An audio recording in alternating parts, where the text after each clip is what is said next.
Hello दोस्तों, नमस्कार। कैसे हैं आप सब? आई होप कि आप सब अच्छे होंगे और खूब बढ़िया से मन लगाकर पढ़ाई कर रहे होंगे। तो चलिए आज हम लोग क्या पढ़ेंगे, हिंदी व्याकरण के प्रश्न पढ़ेंगे। क्या पढ़ेंगे? हिंदी व्याकरण। बहुत ही इंपॉर्टेंट प्रश्न है, तो आप लोग इसको फटाफट से नोट चाहे कर लीजिएगा, चाहे प्रैक्टिस करते रहिएगा। पर प्रश्न बहुत ही अच्छे हैं जो सभी एग्जाम्स के लिए महत्वपूर्ण हैं। तो चलिए आज के सेशन को चालू करते हैं। आज के सेशन का पहला ही प्रश्न देखते हैं। अरण्य का पर्यायवाची शब्द है। अरण्य किसका पर्यायवाची शब्द है? तो अरण्य का अर्थ क्या होता है? जंगल होता है, बिटप होता है, और क्या होता है? अरण्य का विपिन भी होता है, वापु होता है, और क्या होता है? रश्मि होता है। तो अरण्य का पर्यायवाची शब्द क्या है? विपिन है, वापु है, रश्मि है या बिटप है? तो अरण्य किसका पहले पर्यायवाची है? अरण्य का पर्यायवाची क्या है? क्या है? अरण्य होता है जंगल का अर्थ है। जंगल का अर्थ क्या होता है? विपिन। यानी कि पहला ही ऑप्शन बिल्कुल सही है। आगे बढ़ते हैं। अगला प्रश्न है, आप शब्द सर्वनाम है। आप शब्द में कौन सा सर्वनाम है? तो आप यानी किसके लिए कह रहा है, प्रश्न पूछ रहा है?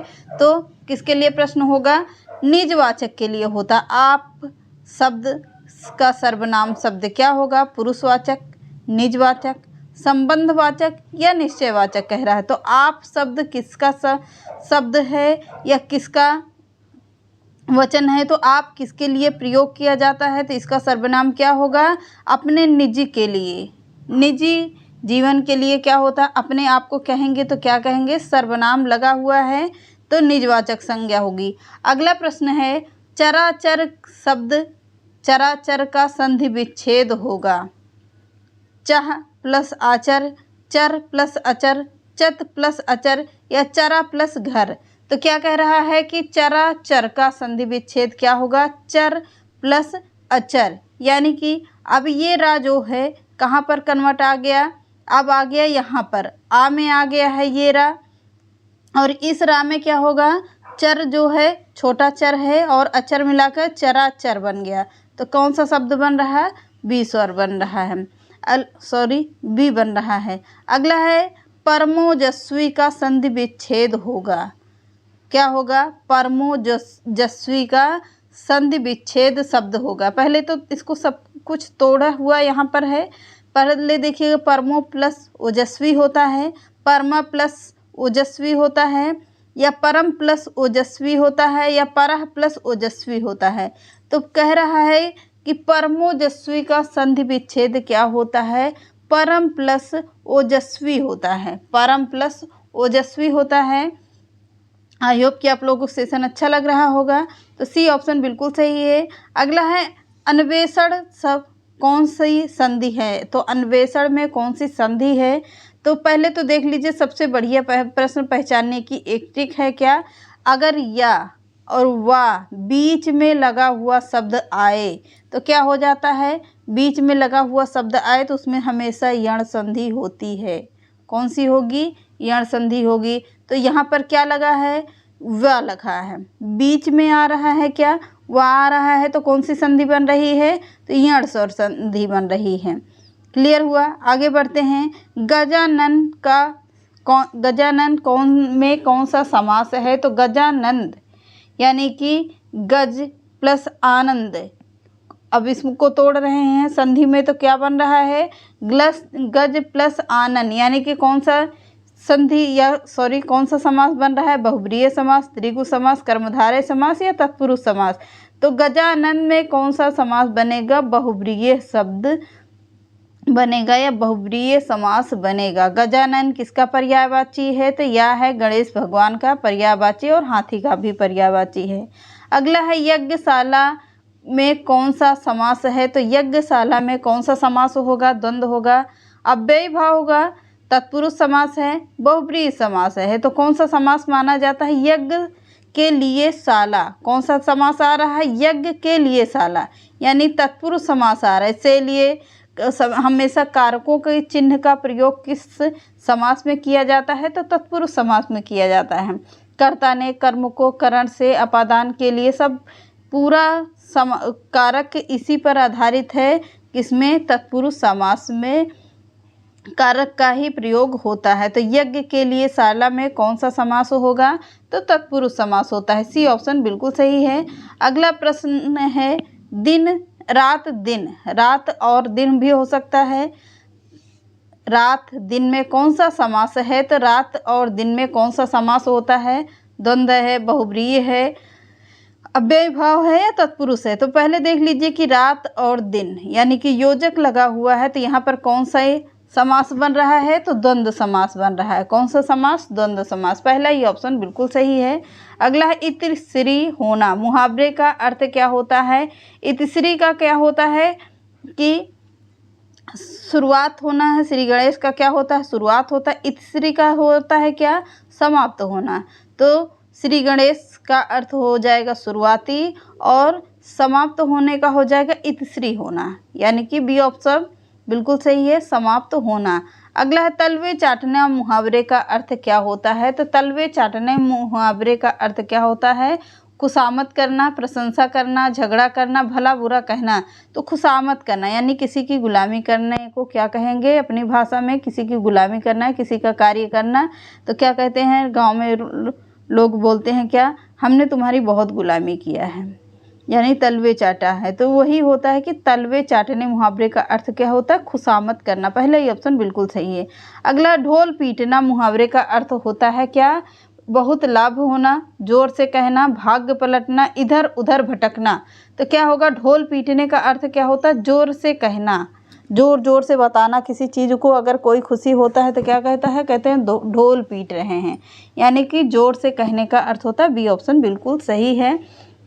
अगला प्रश्न है चक्रपाणी में कौन सा समास है? तो चक्र है हाथ में जिनके, अर्थात कौन सा समास आ रहा है? बहुब्रीहि समास। पहला ही ऑप्शन बिल्कुल सही। अगला कमल नयन में कौन सा समास है? तो कमल नयन, कमल नयन में कौन सा समास मान रहा है? तो अव्यय भाव, तत्पुरुष, कर्मधारय या द्विगु समास। तो कमल नयन में कौन सा होगा? कर्मधारय समास होगा। सी ऑप्शन बिल्कुल सही है।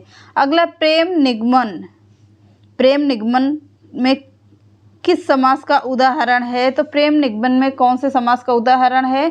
तत्पुरुष समास होता है, बहुब्रीहि समास होगा, द्वंद्व समास होगा या कर्मधारय होगा। तो कौन सा समास होगा? तत्पुरुष समास। पहला ही ऑप्शन बिल्कुल सही। अब अगला प्रश्न कह रहा है जगन्नाथ का संधि विच्छेद क्या होगा? जगत प्लस नाथ कहाँ पर बन रहा है? जगत प्लस नाथ, जगत प्लस नाथ पहला है। जगत प्लस यानी कि योजक चिन्ह लगा हुआ है, तो जगत प्लस नाथ होगा। जग प्लस नाथ, जग प्लस अनाथ। तो क्या होगा? बी ऑप्शन सही है, जगत प्लस नाथ।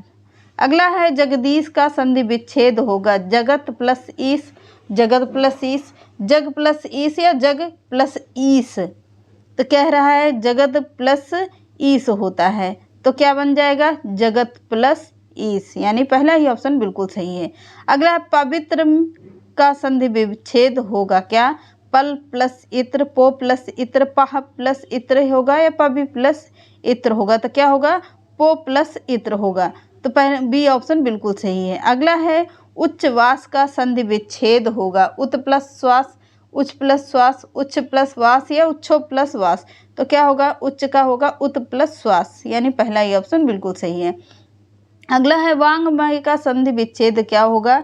वाक प्लस मय होगा, वाक प्लस मय होगा, वाक प्लस मय होगा या वांग प्लस मय होगा। तो क्या होगा? वांग प्लस वाक प्लस मय होगा। पहला ही ऑप्शन बिल्कुल सही है। अगला प्रश्न है उत्कर्ष का विलोम क्या होगा? उत्कर्ष का विलोम क्या हो सकता है? परमोत्कर्ष, अपकर्ष, विकर्ष या इनमें से कोई नहीं। तो क्या होगा? तो इसमें होगा उत्कर्ष का होता है विलोम शब्द अपकर्ष होता है। क्या होता है? अपकर्ष होता है। बी ऑप्शन बिल्कुल सही है। अगला है नयन का संधि विच्छेद क्या होगा?